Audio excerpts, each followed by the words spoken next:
Welcome to the Quiet Warrior Show, where we help top leaders find their pathway to incredible success and a lifetime of happiness. Here is your host, Tom Dutta, the Quiet Warrior. Well, hey, everybody. Welcome to the Quiet Warrior Show. Tom Dutta, like butter. Great to be back. We're here every week, and we're booked out 3 months, and there's a waiting list. And why is that happening? Well, for a couple of reasons. Let me put this on the screen. We've been rated by some rating agencies across the U.S. and Canada. Number 2 CEO podcast in the United States. That's by FeedSpot. And the top 10 Canadian leadership podcasts. And then Million Podcasts, which apparently rates storytelling. We're in the top 100 global podcasts for storytelling. So I'm just humble, and we're live streaming today. So what does that mean? Well, we're on LinkedIn, Facebook, YouTube, X, and Rumble. If you have a chat feature, you can put a chat comment. We can feature it on the screen, interact with the guest. We'll be live streaming. This will be accessible right away. And then we'll be releasing it as premieres in the future as an audio podcast and as a video-only YouTube premiere. So very excited to get us rolling. So let me put something on the screen here as I move to doing the intro, everybody. So stand by while I set this up. All right, stand by. What would it be like to introduce our guest today from the inside out? When was the last time someone checked your child's eyes, or their hearing, or the curve of their spine at a school checkup? Now, when was the last time anyone checked their mind? We've decided as a society that a child's eyesight is worth catching early, their posture, their teeth. We line them up in gymnasiums and we screen them for all of it. But the one thing that can quietly take a child's life, we wait on. We wait until the grades drop. We wait until the silence gets loud. We wait, sometimes, until it's the worst day of our community's life. And then we ask each other, how did we not see it coming? My guest today has spent more than 20 years on the other side of that question. She sat in the counselor's office. She sat in the guidance chair. She's looked across a desk at a young person and realized far too late that the signs had been there for years, hiding in plain sight, and no one had ever formally checked. And then one day, she nearly lost one of them. That was a day this stopped being policy for her and became something closer to a vow. Yes, she's a therapist, she's a teacher, and now a voice that high-level leaders, including politicians, take meetings with. But I'm not here bringing her for the titles. I'm bringing her to you because she believes the answer to one of the heaviest problems we have is almost remarkably simple. One short, quiet questionnaire added to a checkup of a child already goes on the same way we check their eyes. Could something that simple really pull a child back from the edge before anyone even knew they were standing there? She thinks so. And she stood on a TEDx stage recently in front of the world to say this out loud. She's been in this chair twice before today, and she returns for the conversation that may matter the most. So let's hear from her. And welcome back, Quiet Warrior, Dr. Amelia Kelley. Bring you on the stage. Welcome back to the Quiet Warrior Show. Hello, everyone. And hello, Dr. Tom Dutta. I think that's the first time I get to say that. Well, I'm humbled, and that makes us bookends. So you ready to go into Plato's Garden and do some storytelling? Yeah, let's do it. All right. Before I get us into Plato's Garden, I'm going to set the scene here. So, Amelia, you've been here a couple times before. This is your third visit. Each time you've pulled the curtain back a little further. Just now I asked you, and I showed the room, why we check a child's eyes but never their mind. When did that question stop being theory for you and start keeping you up at night? Just a one-sentence answer. Sandy Hook. Okay, let's go into Plato's Garden. So we're teasing the audience here. So stand by, we're going to set this up. Welcome to Plato's Garden. For those looking at the screen, Plato was an Athenian philosopher during the classical period in ancient Greece and the founder of the Platonist school of thought, the Academy. the first institution apparently for learning in the Western world. Now you can see there, Dr. Amelia, a picture of Plato and Aristotle walking and talking. It's called critical thinking. We don't do it very well because we're always too busy. Well, today, as we're storytelling, we're going to weave your story without you knowing it through 3 areas. So the audience can discern the influences of your work and find the deeper meaning. Back what was going on in the global world around you. That's so the sector where you do your work. And then micro, my favorite, what was going on with you, the person. And sometimes we go back really right to the day we were born. So let me get us started by putting something out there to riff on. We'll go into micro first. So tell me back to the day the news came out of Sandy Hook. Where were you and what shifted inside you that day about the true cost of waiting too long? So I was physically here in North Carolina. I had already moved and I was beginning to try to start my family. That was when me and my husband had started contemplating, having a baby, having a child, bringing them into the world. I had already been a therapist for almost a decade at that point, and worked with many children in different capacities that you had mentioned, things from school counseling to school-based therapists to working at a boot camp for kids that got kicked out of their homes who weren't up, doing well in their schools and at home. And when I was thinking of bringing my own baby into the world and I saw these babies being murdered at Sandy Hook Elementary, the sheer terror that I felt at the idea of bringing a child into the world where I wouldn't feel safe sending them to school, a place that I always felt safe in, aside from the occasional, hurricane drill or, whatever. Yeah. And that just felt like why are we not doing something? And so I tried to do something about it back then, but I didn't have a platform to stand on. There wasn't anyone listening on the other side of the valley. So, Yeah, I mean, that's remarkable. It's funny, my journey in my mind just recently, I guess in the last year or so, we had an event in Canada that was a mass shooting event. And many of us in a lifetime will never experience that firsthand. So as you tell the story, it's very meaningful. I want to just also say to the audience that we were to have you on about a year or so ago. The only reason we waited was we wanted to have your TED Talk live so that I could feature it. But this is a topic that has been waiting and needing to be heard. Let me throw this out to you. You've said there, well, my research, you've said there was a young client you almost lost and that it moved this from policy position into something far more urgent for you. Amelia, without breaking any confidence, what did that moment teach you that years of training hadn't? it just felt so avoidable. I remember and this was one of the clients that I had known and had been working with at that boot camp who had been transitioned back to home. But when they got back to home and were back in the school system, I don't feel like anyone kept up with how they were doing. The Yeah. transition out of treatment back into it almost reminds me of the transition for military back to civilian life. It can be so dramatic.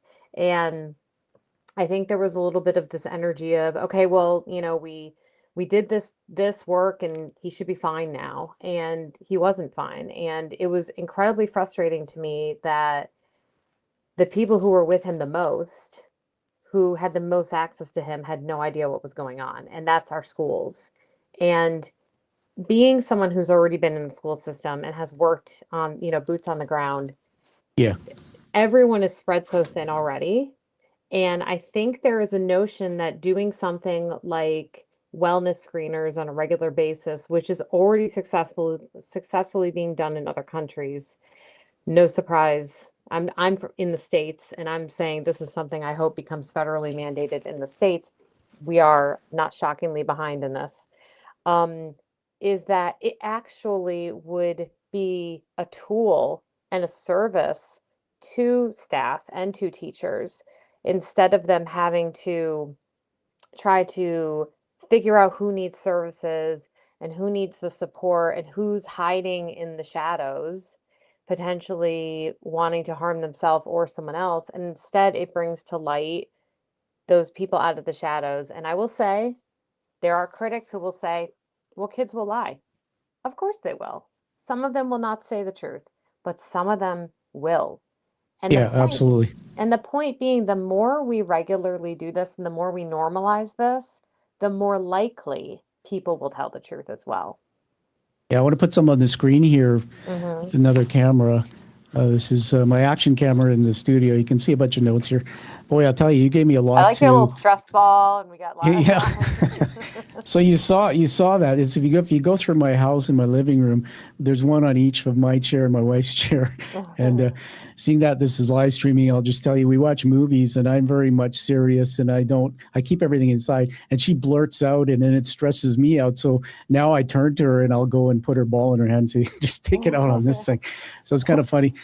Done a lot of research for this show, obviously, because of the depth of it. And so I just read something of my paper, because we're talking, you mentioned the word military. It came up prematurely in the dialogue. So I thought I'd go ahead to some notes I had.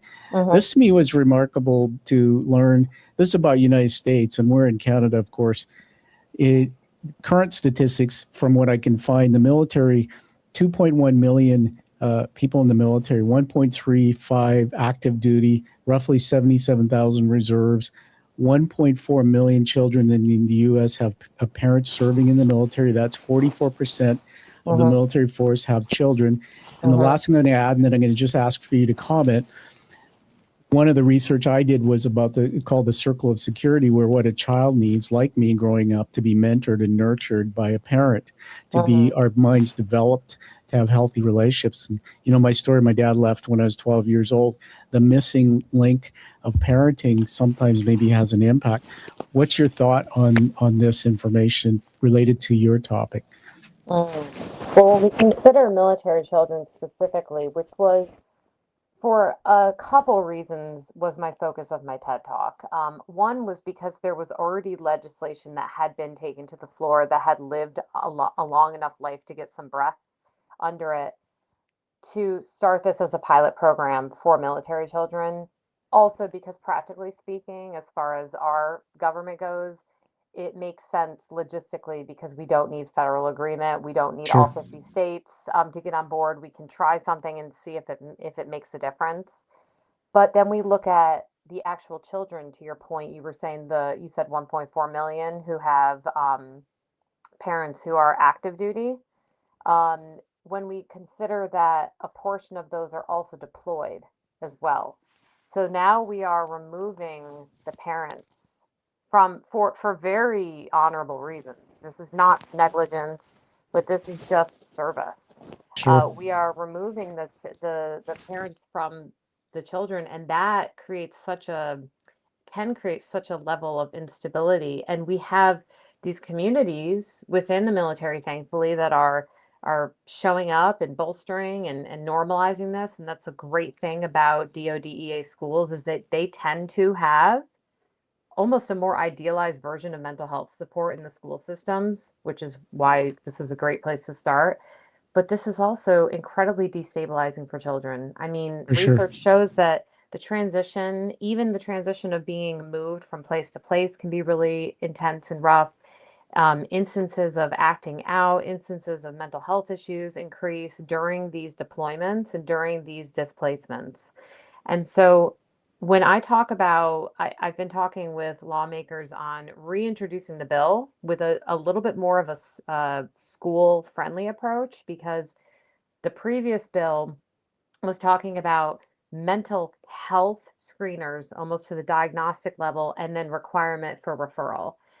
As a mental health provider, I don't see that being a feasible, at least in this state that we're in. Yep. I don't see that as feasible. But what I do see feasible is the mental wellness screeners that can flag issues early on, that are free, that are short, that are brief, and empirically supported. The helpful thing is that by having these available for these children at states of transition, we can help catch those who are struggling. So I've been asked, when do I think these screeners should happen? Absolutely beginning of year. I mean, that's a no-brainer. The same thing as vision and hearing and all of those, but during transitions. So movement to a new school, movement to a new grade, and that really plays a role when you consider military children because they have so much of that. Yeah. Well, thank you. So to the audience, as you know, a lot of our audience is U.S., but we also, Amelia, have Canada, we have Europe, we're as far as the U.K. and other places. So as you use language, acronyms and things, just expand on that. So, but for the sake of this podcast, everybody, I just wanted to say that if you go back, Dr. Amelia, and you had me think about this journey, my goodness, I look at the guests who have come through my show. We're over 350 now, and all I can name to you off the top of my head just recently a dozen of them who have stories. For example, one of my last guests, my father had problems. He tried to drown me in my own pee in my bed in the creek. My father, we found him hanging from a tree. Oh, my father came back from Vietnam. Another one, my father was an alcoholic, and so I saw things in my home, et cetera, et cetera. And so these are adults. These are adults coming through my platform, telling their stories as adults about their childhood adversity. And I am one of those people. So it's very, very relevant. Let me go back into Plato's here and throw this thought out. You've spoken before about living as a highly sensitive person, and I go, me too. Someone once told, they were too much or too emotional. How does that sensitivity, the very thing you were told to hide, help you see a child in distress before anyone else does? Oh, I love this question. That's fun.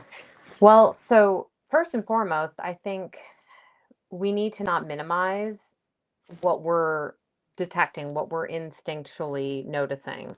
Yeah. And I think there's this, it kind of reminds me of the misconception around suicide that I know you and I have talked about in another episode, of the notion of if you bring it up, the myth is that it's going to increase suicidality, when in actuality it just increases the feeling of belonging and reduces isolation, which are protective factors.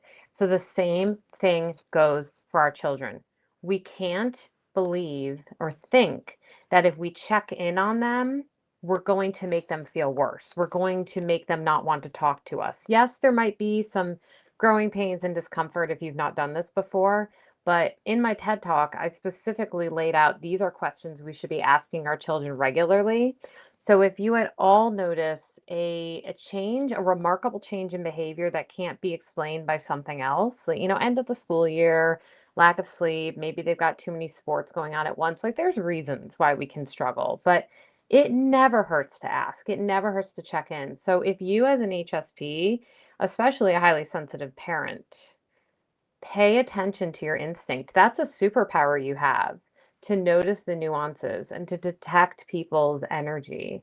And if someone is telling you you're being too sensitive, honestly, it's probably someone that's just uncomfortable with their own sensitivity, in my opinion. No, it's a great opinion. I'm going to just put a different view on the screen. I bring him or her up all the time, Mr. Brain, Mrs. Brain in the back there, live replica of a brain. Everybody knows my story, my passion, why I talk about neuroscience. But I think about children, and they're not using the frontal lobe till probably 25, and they don't even know what their thoughts are. They don't even reflect on them. They can't even say, "Mommy, I don't feel good," and rationalize how. And then when I think about what you said about parents, I also thought about generational trauma, how parents also, people like me and others, have to do the work to find our way, to understand ourselves before we start being capable of sensing or feeling our children maybe aren't okay. Some people are so immune to it. If you don't mind, I would love to say something about the frontal lobe so that Please do. we support our children. Um, Children do have the capacity to use their frontal lobe when they are regulated. That's the nuance, is that Yeah. we are here as a nervous system that they can borrow and use to learn how to increase that plasticity and use that area more and more. So the beautiful thing, and I remind folks, like, you don't want to be having teachable moments when they are melting down. You don't want to try to parent when you are dysregulated because they're borrowing your nervous system. That's And right. we don't want to parent when they are dysregulated, because that is when, as to your point, their frontal lobe is not operating effectively. But there are moments during play, especially, where their frontal lobe is actually quite exceptionally online and where the learning can happen. So it's there, it's just the ability to stay in that space is much Yeah. more volatile at a younger age. That's awesome. Everybody here with Dr. Amelia Kelley. Hey, today we don't have books, but those who will go back and look at your other two interviews, just a plug. Amelia's written several books that are worth checking out, talking about psychology and the science behind the human beings. One of the things you just said too is, I think you just answered the question with what you responded. How do I know these things you just told us about my child and dysregulation, and when I should check in with them, and when they can maybe start using? By reading books, by watching you and learning. Okay. And I don't think we do enough. People don't do enough self-learning about mental illness, mental health, etc. This is why this next piece is really important. So I'm going to put an image on the screen. I want you to tell us what we're looking at. Oh, hi. Hi, Amelia. Hi, Ted. And what are we looking at? We are probably looking at the moment where I was gathering the paragraph that I forgot at the beginning and brought it back in. No, we are looking at my TED Talk. We're looking at me asking the crowd, why are we not doing something? You can see my hands moving like that. Why are we not Sure. doing something that could make such a huge impact that is actually logistically quite possible and really just Excellent. makes sense? Yeah, excellent. And one of the reasons I ask you why, tell us what we're looking at, is because on a podcast, nobody can see the screen. So you're going to be descriptive. So I'm going to now play a clip of your TED Talk. And I can do this without copyright violation if we interact with it and we don't play the whole thing. Okay. The reason why we're doing this, everybody, and I'm just going to set it up. We'll edit this up to tidy it. So what I want you to do, Dr. Amelia, is when it plays, just be silent while we watch. And then I'm going to stop it and ask something of you. This is fun. Oh, cool. Now you know why I said let's not do your TED Talk right away. Yeah, no, this is a much better to wait. Oh, here we go. I think that's it there. Yeah, okay. So I'm going to share that. You tell me if you can see it, the screen. What do you see? Okay. All right. So we're going to go and I've got to do an adjustment here and just put it on. You notice it's 12, 11 minutes and supposed to be 10. I totally went over. That's all right. Cheap plug. I did one and mine was 14 minutes. So you did better than me on timing. Oh, good. I actually say on TED Talks, and I'm well versed on that as you are, that the sweet spot is 5 to 7 minutes. And I've seen speakers, but your story is powerful, needs time to tell. But I've gone into TED events that are so undisciplined where 20 minutes and somebody's droning on and the organizers are going oh my God. And that violates everything TED teaches. Okay, so what we're going to do now is everyone, we're looking at the TED Talk itself. We're going to watch a couple minute clips. So let me look at another screen to start this and just to make sure that, just hold on a second here. Yeah, no problem. So I'm going to remove that and put it back on so we can make sure we capture sound. I'm going to take a sip of my water since we're... Yeah, that's okay. So I'm going to... Okay, so what I'm going to ask you to do is when it starts, just give me a thumbs up if you hear the sound once it gets rolling. Okay. And then I'll pause it, but I have to look away at my other screen. So yeah, no worries. Okay, here goes. What happens when a child's pain is hidden in plain sight? Too often, we miss the signs before it's too late.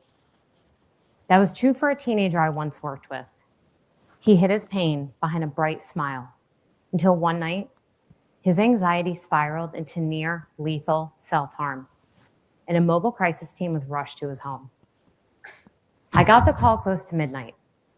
I could hear sirens in the background, his parents' voices trembling, and we were heartbroken, wondering how did it get this far? You know, I'd taken hard calls before, but this one stayed with me and became a driving force behind this idea. We need ways to identify what's wrong sooner, before it turns into a crisis. This child's story also revealed something much larger. that what we often call a tragedy is actually a failure. Okay, I'm just going to pause it and come back here. I'm going to remove this off the screen, so just hold on a minute, and we'll put us back on full view. And now I'm going to just we're going to go into Mezzo, which is the sector where you're doing your work. I'm going to throw a thought out. What I'd like you to do is answer this question with whatever story, but also comment on that first clip. So we just watched something. Dr. Amelia, walk me through the simple idea at the center of your TEDx talk. If a school nurse already checks a child's hearing and curve of their spine, what would it actually look like to add a mental health screener to that same visit? Well, actually, it's even simpler than that. It wouldn't even be a pressure on the school nurse. So to make sure that we are respecting the kind of federal regulations around the school day, the ideal is that we would be taking non-instructional time, i.e. homeroom, and implementing on school equipment the empirically supported brief, and I'm talking 5-minute screeners, generally in the classroom. So, for example, my children have a Chromebook, for example, that they take home, but they also take it to school. I acknowledge not every school has the same resources, so there would be some logistical complexities with certain schools, but overall, we have ways that kids do standardized tests. This is essentially another form of a standardized test. So it doesn't actually fall on the school nurse to sit and assess every single child, which is pretty remarkable. Yeah, it's cool. So I'm going to just put something else on the screen here and get your reaction. Hey, my TED people. That was a fun day. Yeah, so when you look at that, many people know TEDx talks. It's probably important to say what X means. It's an independently organized event. So there's TED Talks, TEDx events. Yours is notable. And so explain to me, this is just curious, standing on a 8-foot diameter red carpet, what's it like to act out a talk, to stay disciplined on that red carpet, just for those who wonder how exhilarating and how stressful that might be? Yeah. Well, the funny thing is I do talks and, interviews all the time, but memorization is not my strong point. And so for me, the most stressful part was the prep, was the memorization. Once I got out there, I became viscerally aware of that carpet, that red dot. It was almost like a comfort to me. And I was first. So I had no one in front of me. And I purposely remember asking my friends and family not to sit in front of me. I wanted them off to the side so that I wouldn't be looking at people I knew because I felt like it'd be better that way. And of course, 2 of my clients came and sat right in front of me. I'm like, thanks a lot, guys. But the funny thing is, I was so focused on how important the topic was to me that I think I made myself more nervous because of the intense depth of what I was trying to express. It wasn't just an idea to me, it was a movement. And so, of course, and this is for all of you perfectionists out there, 2 minutes into it, a full paragraph where I actually mentioned the fact that I was a school counselor, that I'm a military spouse. I left it out. I just left a whole chunk out. So as I'm going through the talk, I suddenly remember this. And it was like a scene from that movie Inside Out, where all my characters internally came to the stage and were thinking, okay, how do we do this? What do we bring back in? I managed to pull back in what I thought was most important and express it. But I will say it felt like the quickest 12 minutes of my life. And also, I barely even knew it was so out of body. Yeah. But also in body. It was such a dual experience. Well, would that align with what it was like for you? Yeah, totally. In fact, not one-upping or anything, we're partners in this. Was at the early stages of a brain injury recovery, not even knowing that I had vision issues or not even dealing with things like depression. I had no idea.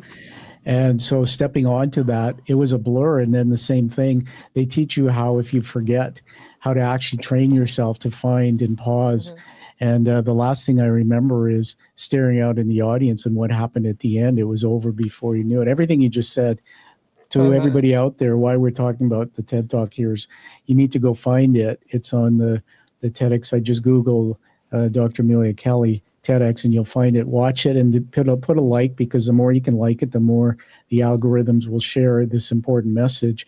And last looking at it, it tracks number of views, and in a short term, there's 17,000 people have seen it.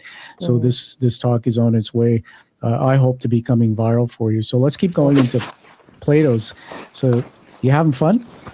I am, and I was going to thank you for that, because I think a lot of people, about telling people to watch, because a lot of people say, well, what can I do about school mental health for my children? Yeah. And I can't control everything that's happening in my school system. You absolutely can control what you watch. And by just by watching it and sharing it, you are doing something for children's mental health that is so active.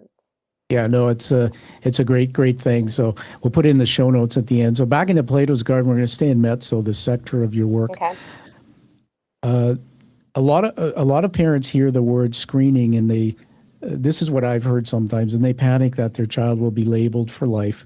And by the way, as a career executive who once was told I have general anxiety, you will worry about the labels even as you're an adult. So you draw a hard line, in my view, between labeling and early identification. So explain that difference to me the way you would to a worried parent across the kitchen table.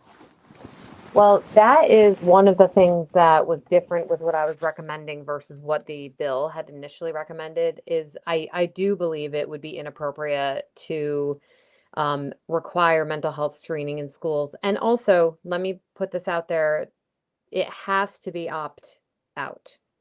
Yep. Okay, so we need to give parents the ability to say, this is not something I feel comfortable with. We need to give people agency. But statistically speaking, opt-in will not capture enough students. Opt-out, meaning that they will receive a letter, for example, that will say, this screener is going to happen. If you don't want your child to participate, please send this back to school. We need to give them the choice, but we also need to make it so readily available that we have an equal playing field. But that being said, here's the thing. It will be identified at some point. When do you want it identified? Do you want it identified after a crisis? Do you want it identified after a suicide attempt, after violence, after substance use, after abusive relationships down the road? I don't mean to be catastrophic in this, but these issues will come out. They will come out some way or another, and you can either be with your child and ahead of the issue and support them, or you can be reactive, which is what we have been doing, almost in a way of thinking that kids will age out of these issues. When in actuality, if we look at research, they don't age out. It generally, I guess ADHD is the one diagnosis I can think of that sometimes they will age out of some of the kind of executive functioning issues.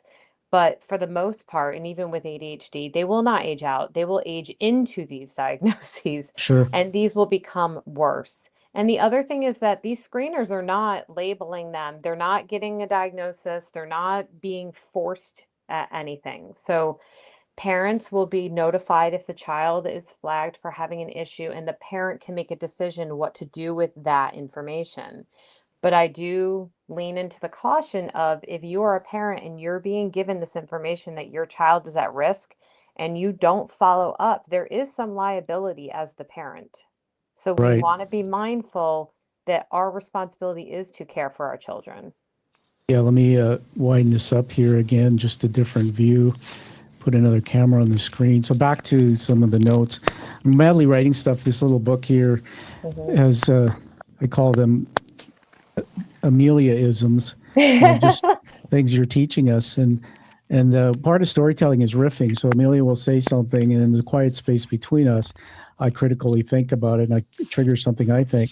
And I'm just writing madly. So one of the words I wrote here was access to help. And then I wrote, I'm just going to throw all this out and then tell you what it came from my thought. Then I put single parenting. I put police reports. I put childless parent.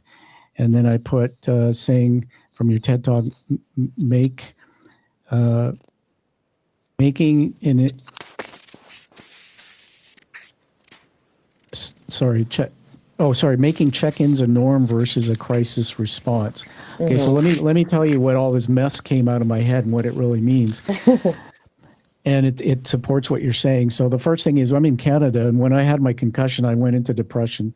So the first thing is access. Our country has a broken system like yours in access. So it's 1 year, maybe 2 years to get access to a psychiatrist. It could be weeks. Counseling is different because counselors, you know, they're everywhere, and your benefits pay for it, etc. So that's the first thing is access. And I'm not asking you to solve it, but I'm just saying that. There is something interesting about your country, because I know this because I teach out of a school out of Toronto, is that your therapists are not trained to diagnose, however. Yeah, no, exactly.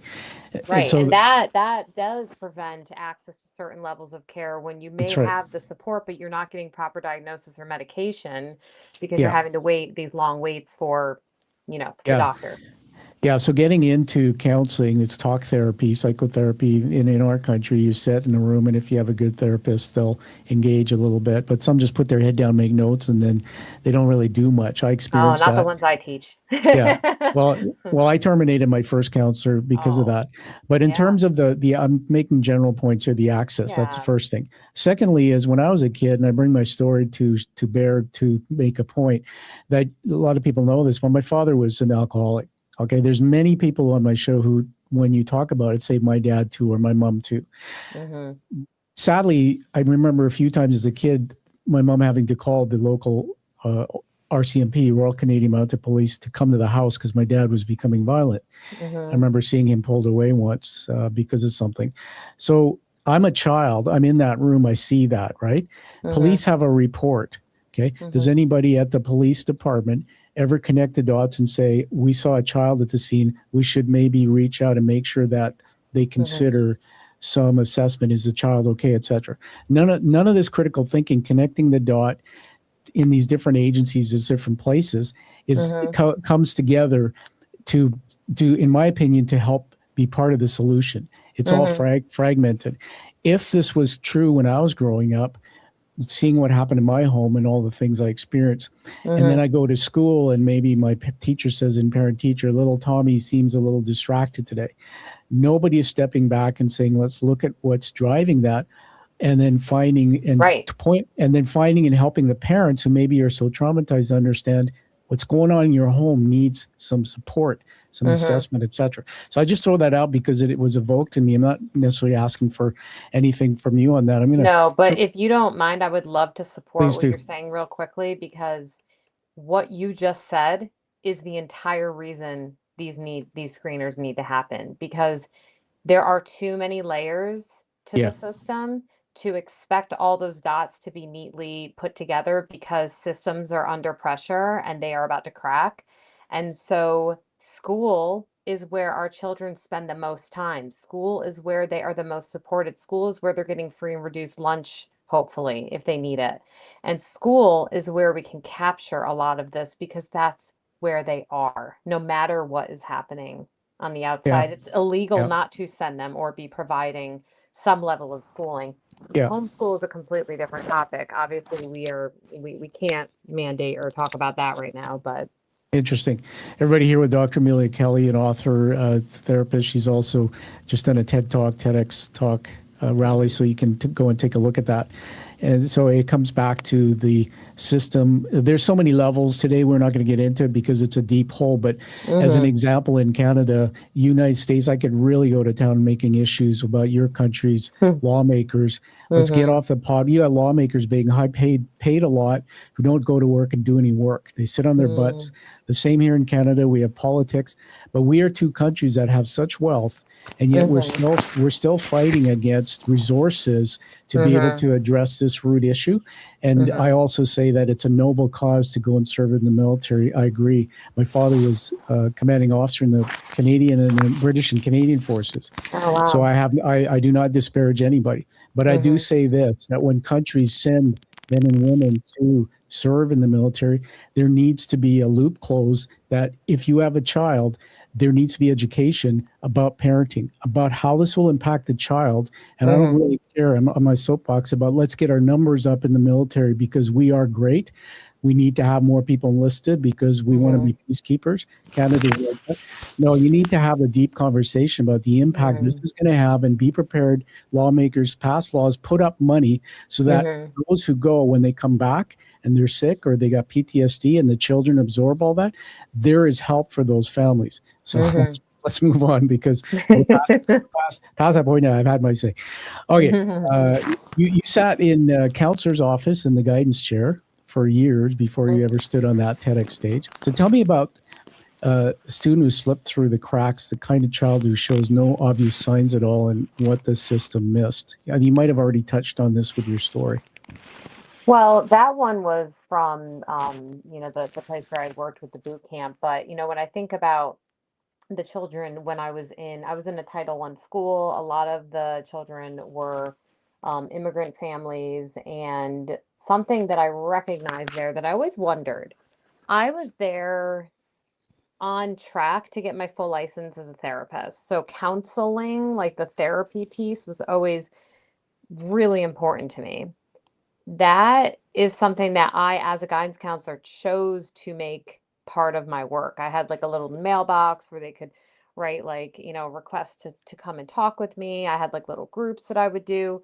That is not a requirement of guidance counseling, though, because of the amount of pressure and the amount of things that are put on a guidance counselor's plate. Yeah. And so the problem is that a lot of these kids, we were not recognizing that they were under pressure or that there were issues until there was an issue. And usually it was by proxy of the social worker bringing it to me. But the social worker, I still remember her. She was amazing. She couldn't keep up with the demand. And so what was happening is we were always a dog chasing our tail, trying to figure out who needed the support and who needed what. So while some kids were brave enough to fill out the little forms and put the slips in my mailbox, most kids didn't end up in my room unless they had gotten into a fight in class or there was a major conflict. There had to be kind of an explosion for us to address it. But what if instead, every year we just got a feeling? We could find out whether or not someone felt like they belonged at school. We could find out whether or not someone had a major loss over the summer. Like, we are disconnected from these children for months at a time, and they come back in, and sometimes their entire life has changed before they come back for that next year. No, absolutely. And, a lot of people know children don't want to say they're not okay. And they're afraid. They're afraid to express. They don't know why. We'll edit this next thought out because it's just a question to you. We're at 7 minutes to the top of the hour. Are you absolutely at a hard stop? Hold on, let me double check something really quick. I could go 10 after. Okay. So everybody, let's keep rolling here. Let's roll. Yeah, let's roll. So before I put the next question out, I'm going to share a screen here again. I'm going to stop share, and then we're going to share this, share screen. There we go. Okay. Do you see there's an article there? Mm-hmm. Okay. The only reason I'm sharing this, everyone, is because as a student myself of literature, I did some research myself about what's out there, and it absolutely supports what you said. There's an article by Sekar about can universal adolescent major depressive disorder screening conducted in school setting improve identification and treatment, et cetera, et cetera. You can find one down. You can find. I can send you the link, but you can find you can find these articles, everyone, and that's what's good about Dr. Kelley's work, because you have to back it up. But when I go to the actual end of this, and it'll say conclusions, in this randomized clinical trial, universal school-based MDD screening successfully increased identification and treatment initiation among adolescents, confirming the value of this approach to address this rising public health concern. However, if you read the article downwards, which we won't for sake of time, just putting it out there, it does confirm that one of the concerns that comes out of this is it's one thing to assess and identify, but it's getting access and support and treatment. So we've covered that. So you know what you're doing completely is supported by some of those articles. Let's go Well, into. and Go just ahead. to add really quick, I would not stop at screeners. This is the tip of the iceberg. Having been a school-based counselor, I'm also talking with other legislators about the fact that school-based mental health counselors are free of charge for schools. I want everyone to really hear that. You contract out with a provider who sets up camp in your school. I was not a school employee. I was an employee of Universal Mental Health out of Asheville, North Carolina. I was put into this school. The only resource I took was utilities for my Okay. room.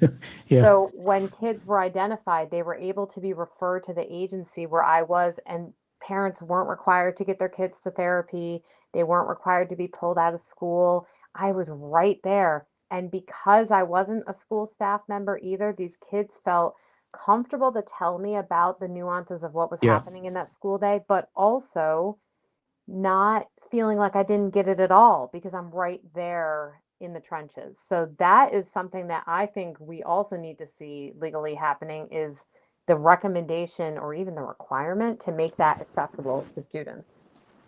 No, that's great. Dr. Millie's in the U.S., of course, everyone, but in the Canadian market where I am, and the distinction here is this show focusing on children, not necessarily adults. The part about the generational trauma, I mentioned it a while ago. I want to bring that back to the conversation Okay. because this is an important thread. I discovered through my doctorate research that I'm a descendant of indentured labor. My great grandfather Oh, wow. was a slave. I found that out in my doctorate research. Mm-hmm. And so it explains why my father's dad was an alcoholic and why my dad was Mm-hmm. one and why my dad might have had mental illness and he covered it up with. Mm-hmm. However, it also made me realize through my research, I met a lot of Indo-Fijian people in the community here. And I brought a Mm-hmm. documentary film that we screened in Canada for the first time that was made on this. And it came out through the film and the research that there's shame attached to that chapter of our history. And in the community, Fiji's suicide rates were at the highest during this indentured labor time in history. But there is a shame. A lot of the elders and people today don't tell their kids about this part of their history if they know about it because of Right. shame. So I think that's why this show is good in what we're doing. We need to break that generational trauma of, oh, my child might have a form of mental illness. We don't want people to know. So let me put this out to you. You connect early mental health support to safer schools, yet you are careful never to paint struggling kids as dangerous. How do you hold both truths at once that we can prevent some tragedies through care without telling millions of hurting children that they're a threat? I think it's important for us to recognize that when a child is struggling, it's not personal. They're not attacking us. They're dysregulated and they are under supported. They're under equipped. And the interesting thing is that if we were going to tie in what you were saying about generational trauma and the sharing of struggle, part of the reason they're under equipped is because they're not being given modeling of healthy resilience, meaning that resilience is not just you can get through tough things. Resilience is that you have the capacity to ask for help to Yeah. get through tough things. And the place that these kids learn this is through the adults in their life and is through the people in their life who model for them that it's normal, healthy, and actually brave and really just smart Yeah. to say, this is something I struggled with. You might want to watch out for that. This is something about our family. We look at epigenetics. This isn't just, and actually so interesting, Dr. Dutta, that it's just fun saying doctor for you. You sure know how to That get to my ego, even though I don't have one. but it's very interesting that you mentioned your great grandfather, grandfather, and father, because that is completely supported by research. When we look at the epigenetic research on rats, Yeah. one of the, like a really interesting study, the cherry blossom study, have you heard of it? No, not that one. I'll write it down though. Essentially, they exposed rats to the smell of cherry blossoms, and then they would expose them to a shock after Oh, to wow. start making that trauma connection. And what they found, not one generation, not two, but 3 generations later, mutations or differences, I guess mutation is a strong word, significant differences in the olfactory areas of the brain designed to detect the smell of the cherry blossom and trauma symptoms in these rats. And that's the thing about rats. They make 3 generations within a year. That's why we're Yeah. able to see these changes so quickly. But, Wow. and we are, I think, upper 90 something percent similar to them DNA wise. So we're able to like make cross That's comparisons. amazing. It is amazing. Everybody watch that piece to learn something. I'll put in the notes, cherry blossom study. Now you got me freaking out because we got cherry blossom season. I'm going to go look for rat traps. No, but under cherry those. blossoms are wonderful. That's the whole point, is that you're I'm gonna- trying to make a negative association to something that actually is not dangerous. I like think a just for you all, I'm going to dress up as a rat and stand under one, take a picture and send it over. So everybody here with Dr. Amelia Kelley, there she is having fun on a TEDx stage. Check out her talk about this subject today. Early screening is an interesting concept, and I will add to that, as you have said as well in all the shows I've done, that when looking at the root cause. So I still believe that things like how to teach parents to talk to their kids and how to give parents the tools to deal with their own mental health. So important. Get a checkup from the neck up, no matter what age, because before you can parent your own child, put on your own oxygen mask, right? Absolutely. Because remember, they borrow our nervous system. Totally, and from what we see later in life, many adults are messed up because of what shaped them in their childhood. So let me go to the last question we're going to ask you here. We usually ask one called the unwritten chapter, but we're going to put that aside for another day. And this one here is fun. It's called the Warrior's Torch, and we asked the last guest to leave a question for you. They don't know who you are. It's universal, they're told, not gender specific. Interesting. Okay. So and you might have talked about it a little bit throughout the day, but we're going to ask it and told them to watch back to see the answer. And then I need to get a question from you for our next guest, but we can do that offline. So here's the question, the Warrior's Torch. What is the moment in your life that completely changed the way you see the world? Oh my goodness. No way. As an HSP, I'm doing like a quick catalog of everything. Okay, I have it. Okay. It was actually my women's studies class freshman year of college. I'm sitting in a room. This is a very vulnerable, exposing thing for me to share, because this was a moment where I was not at my best. I'm in a women's studies class. I'm in a room full of women of all different ethnicities and primarily Black women in the room. And I was brought up by very open-minded, very inclusive, first generation Ukrainian. My whole family's from New York City area. Like we're strong proponents of equality. But I think in a way, growing up where I did, that was so like just stereotypically white. I don't think I learned enough about how much racism is out there. And so here I am, my little 18-year-old self saying, well, I'm not racist, we're not all, like, just so stupid, like just so ignorant. And those women lit into me. I mean, they let me have it. And I left in tears from that class. And I am so grateful for that moment, though, because it showed me how people were really feeling and how shielded I had been. And so not only did that open my eyes to how much I was not aware of, but it also changed how I parent, because much, much, much earlier on, we've been having conversations around how much of that exists, how much privilege exists, how we need to navigate that, how we need to broach topics. So it led me to understand how you can both have love in your heart and want equality and want to see people for who they are. And you can also whitewash things if you're not careful. Yeah. Wow. Great answer to the Warrior's Torch question about what's the moment in your life that completely changed the way you see the world. I want to honor you for that. We'll open up another thread in just a few more minutes here based on what you said. I mean, it's funny because the juxtaposition, if those watching this back and it's accessible right away, you just talked about a visible white person, and look at the person sitting across from you. There's a man of color, and it's absolutely true. Growing up, and I wasn't seen and heard, but I was names and picked on. And during that generation, in that era, you just didn't complain. Yeah. But later in life, after doing my own research on my own development of my mental health, understanding that I wasn't seen as good enough or valued in the world because of the color of my skin or the ignorance of other people, had changed my life. In some way for the good, it gave me strength, but in many ways not. And shame on us all.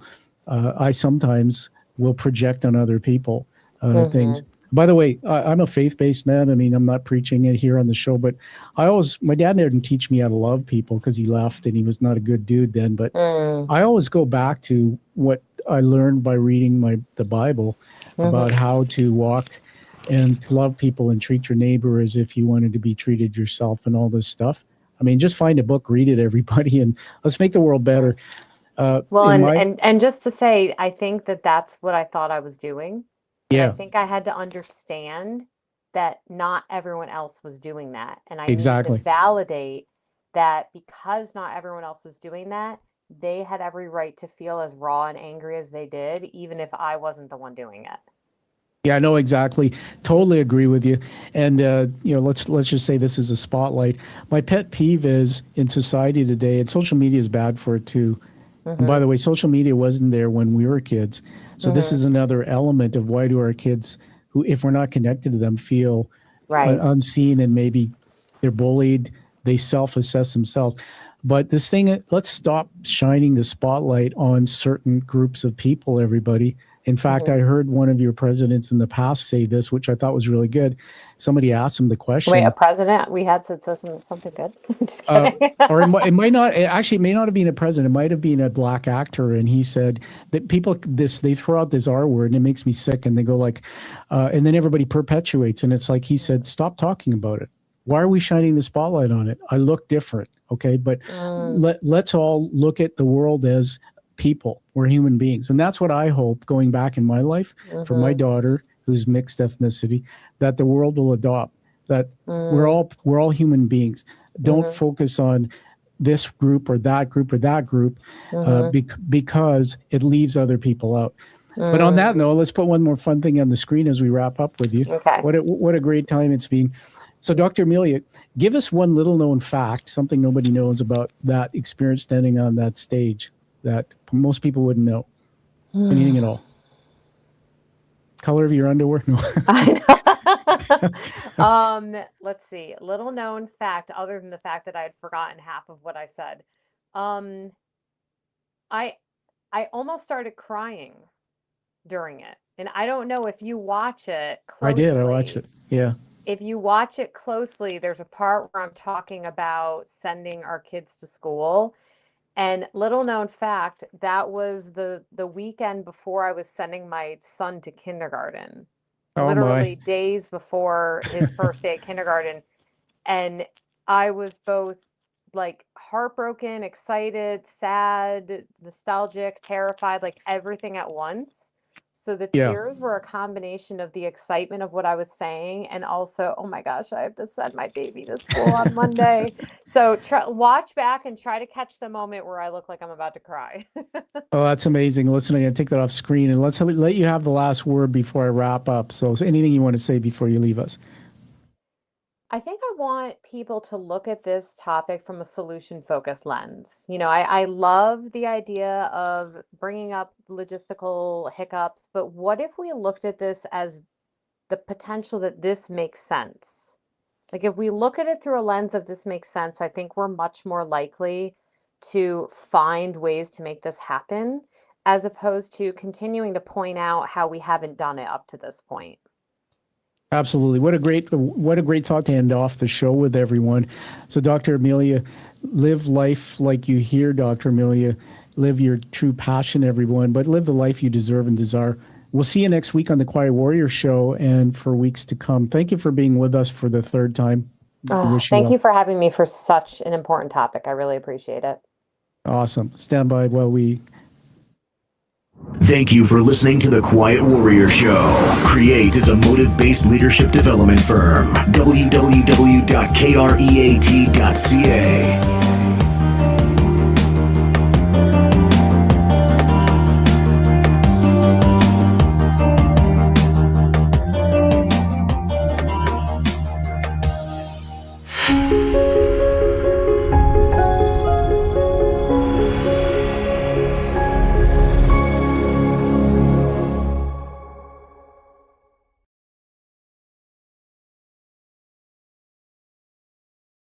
Just going to take it offline, and then we got to get you going.